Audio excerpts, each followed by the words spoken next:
I think most would probably agree that one of the most unique upcoming features for Pokemon Sun and Moon is the Island Guardians. So it was really cool to see the first Island Guardian revealed in Tapu Koko. Because Tapu Koko is pretty obviously going to be an important Pokemon in Sun and Moon, today I'm here to bring you all an analysis of this Guardian Pokemon as well as some stat predictions on it. Let's start off with some interesting facts about the new Guardian Pokemon. Tapu Koko is categorized as a land spirit Pokemon and has the very unique electric and fairy typing, which is a very good typing both offensively and defensively.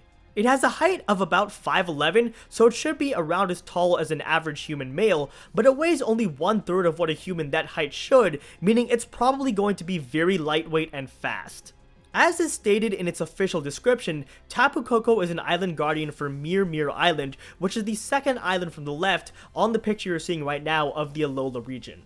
It's surprisingly fickle, which actually makes sense given its electric typing, but it's also very curious and often comes to play or battle with other Pokemon or trainers that it takes an interest in.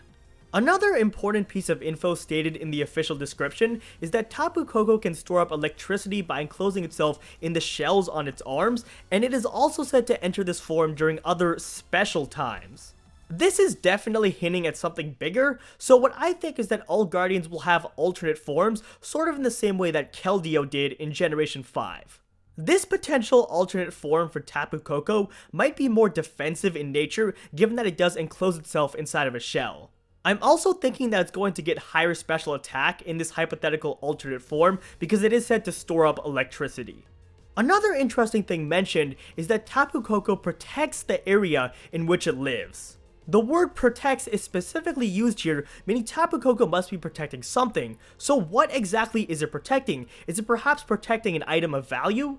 One theory I have is that each of the Island Guardians is not only protecting their respective island, but also is protecting a specific item on each island that is of high value and is very important to the story. This is a little bit too big of a topic for this video, but definitely expect more on this theory in a future video. Now let's talk about Tapu Koko's design. A lot of people are actually saying that they don't like the design, but I personally like it a lot. It definitely 100% fits the Hawaii theme of Alola, and I think the black, orange, and yellow color scheme actually fits quite well together. The only somewhat minor complaint I have about Tapu Koko is the shells on its arms are slightly out of place. Tapu Koko looks like it's supposed to be a very fast and very sleek Pokemon, but these gigantic shells on its arms seem to contradict that to some extent. Let's now move on to Tapu Koko's ability, which is very good. Its ability is called Electric Surge, which fills the battlefield with electricity that raises the power of electric type moves and prevents any Pokemon from falling asleep. That means Tapu Koko is going to be a huge counter to Pokemon with Sleep Powder and Spore, such as Breloom. Overall, Electric Surge is an excellent ability because it provides you with 2 effects for the price of 1. Another important thing about Tapu Koko is that it learns an all-new move called Nature's Madness. This move essentially slams into the opponent and reduces health by half. I'm predicting it's going to be Fairy type and also physical, since the description of it says that it does slam into the opponent. At the same time, I'm not really sure how much this is even going to matter, because it looks like it's going to be a set damage move that does exactly half damage to the opponent, basically like Super Fang.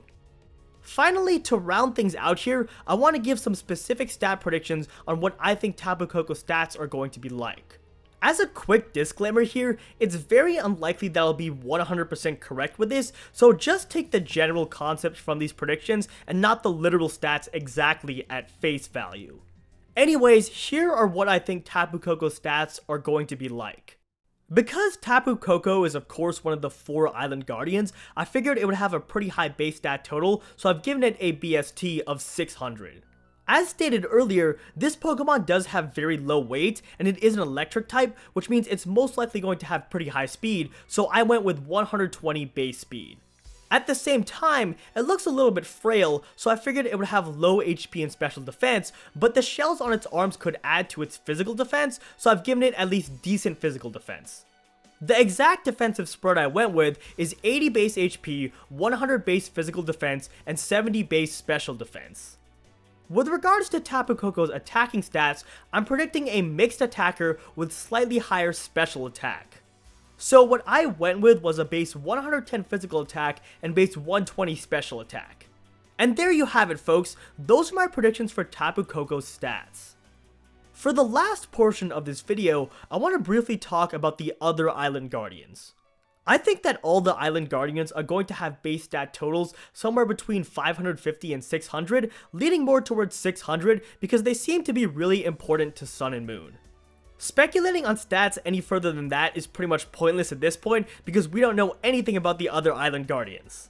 As for the typings of the other Island Guardians, I'm thinking they're all going to have supernatural secondary typings, so something like Ghost, Psychic, Dark, or Fairy.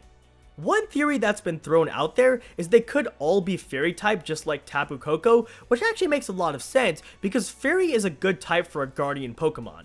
At the same time, Game Freak may want to mix it up, so I don't know how likely that is. Primary typing is a little bit more difficult to guess. My original theory for primary typing was that each of the Island Guardians' primary typings would take after the main feature of each island.